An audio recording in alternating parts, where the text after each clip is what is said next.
Hi everybody, welcome to The Ordinary Professor. My name is Dr. Courtney Pegram and welcome to my space. Hi. So if you're joining me for the first time, welcome. If you're back, now you can see that this is my office at Elmhurst University. And I created this space to talk about emotional intelligence and all things social skills. So in other words, social emotional learning. And my daughter and I started this as the ABCs of social skills. And today I'm going to talk about D, drama, for the ABCs. So oftentimes we know about drama, kind of gossip, rumors, like mismanaged conflict.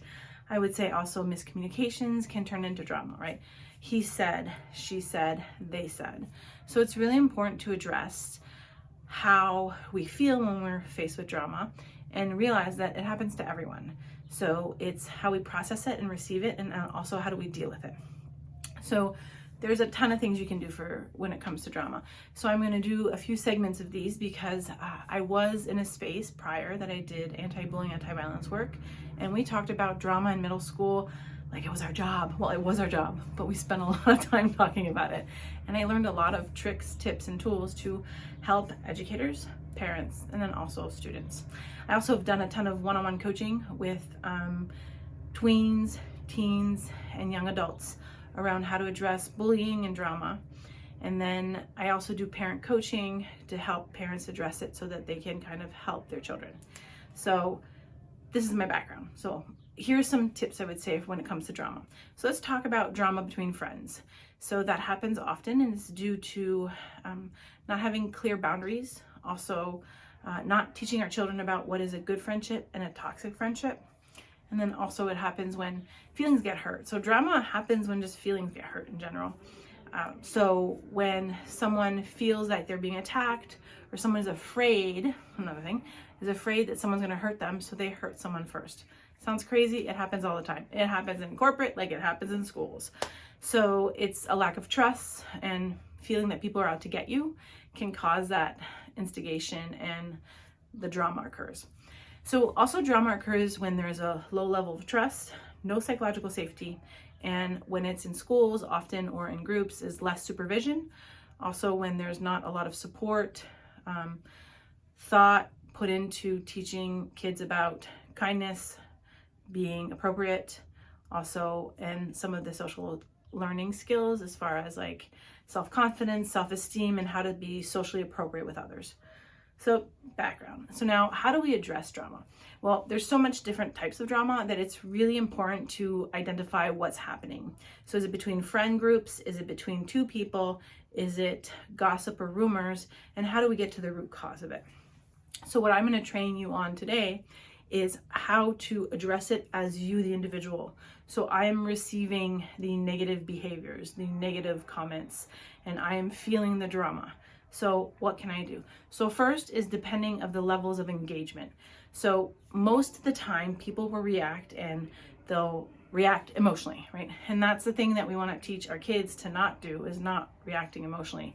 It's never productive or helpful. What we want to teach our children, and also else as adults, is regulation. Emotional regulation is the most powerful tool. It will create self-confidence, self-esteem, resolve conflict, and really take you far in life. But you need to know how to self-regulate. So first of all, everyone deals with drama. The first thing you do is do not respond. Second, you need to take a breath and figure out what's going on, and what would be, if you respond this way, will be the outcome if you respond that way. So I like to do this as role plays with my kids, or right, talking it through with a trusted counterpart. I want, don't try a cheerleader, because a cheerleader will cheer you on to make maybe not the best decision for you, but someone that will ground you and not let you vent about it, but will let you solve the problem. So let's think of someone you can bounce ideas off, right? So for children, oftentimes it becomes to parents, right? Parents can really help with drama. And so parents, if you're listening to this video, here's how you would do this. So you come from a space of neutrality. You listen, you ask a lot of questions, and you ask your child of what they want the outcome to be. Now, often as parents, we get overly emotional. It's our children, right? So we don't want them to go through what we've been through. Also, we have our old baggage, right? That just we stored away in the closet and shoved somewhere. And now our children are dealing with drama in the closet open, and whew, here comes all the stuff that we went through. So what we want to do is stay calm, and we as parents want to be emotionally regulated. Now, once we're in a space of regulation, we can then help our children. When we are emotionally deregulated, right, we then escalate our own kids. How do I do this? I do this for a living, right? And so if my kid, even when she comes to me with something with drama, I immediately if you've ever watched my TED Talk, I talk about Katie, my anxiety just soars through the roof, and I'm not the nicest person, right? But I'm human. So if someone's hurting my daughter, I'm gonna have a reaction. So that's private, right? And I need to control that before I address my daughter. So I'll use my husband as a sounding board and just vent, and then I'll go back to my daughter and I'll be like, okay, so tell me more. Now, I also explain to my daughter that oftentimes people are mean because things aren't going really right in their life. They could have additional problems. And when children are overly aggressive or instigators, I always tell the kids I work with and my parents, there's something going on in their lives. People don't just wake up in the morning and try to ruin everyone's day, right? So happy people don't bully other people. That's rule of thumb, right? I've never met a happy person that goes out to make other people's lives miserable. So with that said, it's perspective taking. So having you and your child take a step back and look at the situation. So why is this person targeting you? What are they saying? How is it hurting you? And then what can you do? So my daughter hates this strategy, but I actually love it. If someone is targeting you, instigating you, being mean to you, first strategy you can use is being nice back to them. What if they're having a bad day? And what if you're just passing by them and they just like snap at you? What if you say, hey, are you doing okay? Like, do you need anything? Or do you want part of my muffin? Or do you want my candy bar? Or do you want to sit with me? They will be so stunned and shocked that instead of you reacting and getting back at them, that you're actually kind, that oftentimes they don't know what to do. And it takes them a moment and they'll say, no, whatever. But they often come back around and then they are kind to you, right? So it's a very risky behavior that a lot of times students don't want to try, kids don't want to try because they're afraid of rejection. But in my experience, most of the time, starting with kindness is the best way because my mantra is kindness always wins. So that would be one solution to deal with drama. Now, a second solution is to deal with drama, again, staying emotionally regulated, is thinking about the desired outcome. So when parents tell their kids, oh, you just need to ignore the drama. Now, first of all, parents, I know you don't ignore the drama because I've been in corporate and I've done a lot of training on sexual harassment, workplace harassment, and there's a lot of drama. So we don't ignore it, right? So it's hard to then tell our children to ignore it. So what do we need to do? How do you ignore? So ignore is showing the person with your body, your tone, that you really don't care. Now, if you need to fake you don't care about it and you're ignoring it, teach your children how to do that.